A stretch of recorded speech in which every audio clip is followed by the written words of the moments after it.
Bank of Baroda ಸ್ಥಳೀಯ bank ಅಧಿಕಾರಿ ಹುದ್ದೆಗಳಿಗೆ ನಿಮಗೆ ಆನ್ಲೈನಲ್ಲಿ 2500 ಪೋಸ್ಟ್ಗಳನ್ನ ಕರೆದಿದ್ದಾರೆ.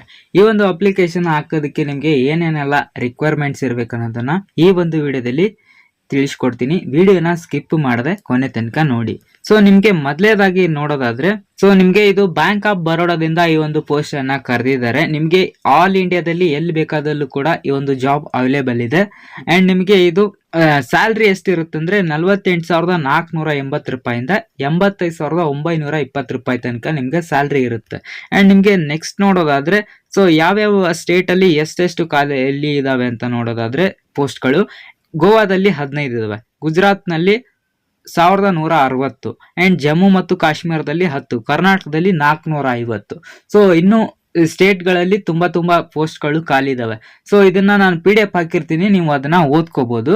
ನಾನು ಇದರಲ್ಲೇ ಎಲ್ಲ ಹೇಳ್ಬೋದು, ಬಟ್ ವಿಡಿಯೋ ಲೆಂತ್ ಆಗುತ್ತೆ, ಯಾರು ಕೂಡ ವಿಡಿಯೋ ಅಷ್ಟೊತ್ತು ನೋಡಲ್ಲ. ಅದಕ್ಕೆ ಏನ್ ಮೇನ್ ಇದೆ ಅದನ್ನ ನಾನು ಹೇಳ್ತೀನಿ. ಅಂಡ್ ನಿಮ್ಗೆ ನೆಕ್ಸ್ಟ್ ನೋಡೋದಾದ್ರೆ, ಸೊ ನಿಮ್ದು ಕ್ವಾಲಿಫಿಕೇಶನ್ ಏನಾಗಬೇಕು ಅಂದ್ರೆ ನಿಮ್ದು ಡಿಗ್ರಿ ಆಗಿರ್ಬೇಕು. ಯಾವ್ದಾದ್ರು ಒಂದು ಡಿಗ್ರಿ ಆಗಿದ್ರು ಕೂಡ ಪರವಾಗಿಲ್ಲ, ನೀವು ಅಪ್ಲಿಕೇಶನ್ ನ ಹಾಕ್ಬೋದು. ಅಂಡ್ ನಿಮ್ಗೆ ಏಜ್ ಎಷ್ಟಾಗಿರ್ಬೇಕು ಅಂತ ನೋಡೋದಾದ್ರೆ ಜುಲೈ 1, 2025.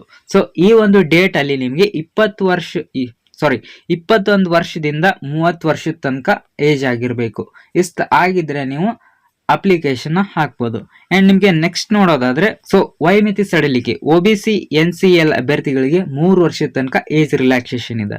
SC/ST ಅಭ್ಯರ್ಥಿಗಳಿಗೆ 5 ವರ್ಷದ ತನಕ ಇದೆ. PWBD ಅಂಡ್ ಸಾಮಾನ್ಯ ಅಭ್ಯರ್ಥಿಗಳಿಗೆ 10 ವರ್ಷದ ತನಕ ಇದೆ. ಅಂಡ್ PWBD OBC ಅಭ್ಯರ್ಥಿಗಳಿಗೆ 13 ವರ್ಷದ ತನಕ ಇದೆ. PWBD SC/ST ಕ್ಯಾಂಡಿಡೇಟ್ಸ್ಗೆ 15 ವರ್ಷದ ತನಕ ಇದೆ. ಅಂಡ್ ನಿಮ್ಗೆ ನೆಕ್ಸ್ಟ್ ನೋಡೋದಾದ್ರೆ ಅಪ್ಲಿಕೇಶನ್ ಫೀಸ್ ಎಷ್ಟಿರುತ್ತೆ.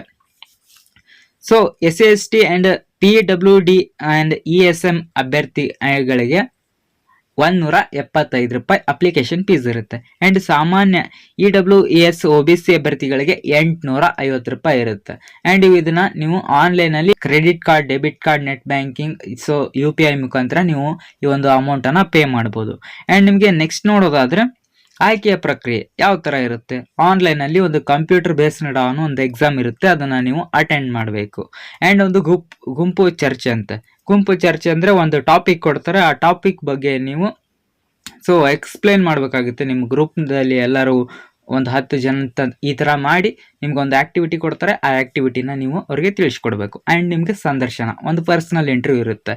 ಅಂಡ್ ನಿಮ್ಗೆ ನೆಕ್ಸ್ಟ್ ನೋಡೋದಾದ್ರೆ ಅಪ್ಲಿಕೇಶನ್ ಯಾವ ತರ ಹಾಕೋದು, ನಿಮ್ಮ ಎಜುಕೇಶನ್ ರಿಲೇಟೆಡ್ ಏನೇನೆಲ್ಲ ಸರ್ಟಿಫಿಕೇಟ್ ಇದಾವೆ ಅದನ್ನೆಲ್ಲ ನೀವು ಸೈಬರ್ ಸೆಂಟರ್ ಅಲ್ಲಿ ಹೋಗಿ ಅಪ್ಲಿಕೇಶನ್ ಹಾಕಿದ್ರೆ ಅದನ್ನೆಲ್ಲ ತಗೊಂಡು ಹೋಗ್ಬೇಕಾಗುತ್ತೆ. ನಿಮ್ದು degree marks card, Aadhaar card, caste certificate, income certificate, photos and application fees amount. So ಇದೆಲ್ಲದನ್ನು ಕೂಡ ನೀವು ತಗೊಂಡು ಹೋಗ್ಬೇಕಾಗುತ್ತೆ. ಇನ್ ಕೇಸ್ ಏನಾದರೂ ನೀವು ಮನೇಲಿ ಹಾಕೋದಾದ್ರೆ ನಿಮ್ಮ ಫೋನಲ್ಲಿ ನಿಮ್ಗೆ ಆಲ್ಮೋಸ್ಟ್ ಆಲ್ ಕಂಪ್ಯೂಟರ್ ಯಾರ ಹತ್ರನೂ ಇರಲ್ಲ, ಅಥವಾ ಕಂಪ್ಯೂಟರ್ ಇದ್ರೂ ಕೂಡ ಅದರಲ್ಲಿ ನಿಮ್ಗೆ ಪ್ರಿಂಟರ್ ಇರಲ್ಲ. ಸೊ ಪ್ರಿಂಟರ್ ಇದ್ದರೂ ಆ ಸ್ಕ್ಯಾನ್ ಮಾಡಿ ನೀವು ಡಾಕ್ಯುಮೆಂಟ್ಸ್ನ ಅಪ್ಲೋಡ್ ಮಾಡ್ಬೋದು. ಇನ್ ಕೇಸ್ ಯಾರ ಹತ್ರ ಪ್ರಿಂಟರ್ ಇರಲ್ಲ, ನೀವು ಮೊಬೈಲಲ್ಲೇ ಫೋಟೋ ನೀಟಾಗಿ ತೆಗೆದುಬಿಟ್ಟು ಅಪ್ಲೋಡ್ ಮಾಡ್ಬೋದು. ನಿಮ್ಮ ಮೊಬೈಲಲ್ಲೇ ಅಪ್ಲಿಕೇಶನ್ನ ಹಾಕ್ಬೋದು ನೀವು. ಆ್ಯಂಡ್ ಆ ಲಿಂಕನ್ನು ನಾನು ನನ್ನೊಂದು ಟೆಲಿಗ್ರಾಮ್ ಅಲ್ಲಿ ಕೊಟ್ಟಿರ್ತೀನಿ, ನೀವು ಡೈರೆಕ್ಟ್ ಆಗಿ ಆ ಲಿಂಕನ್ನು ನೀವು ಕ್ಲಿಕ್ ಮಾಡೋದ್ರಿಂದ ನೀವು ಅಪ್ಲಿಕೇಶನ್ನ ಹಾಕ್ಬೋದು. ಆ್ಯಂಡ್ ನಿಮಗೆ ನೆಕ್ಸ್ಟ್ ನೋಡೋದಾದ್ರೆ, ಸೊ ಡೇಟ್ ಯಾವಾಗಿಂದ ಸ್ಟಾರ್ಟ್ ಆಗಿದೆ 4/7/2025.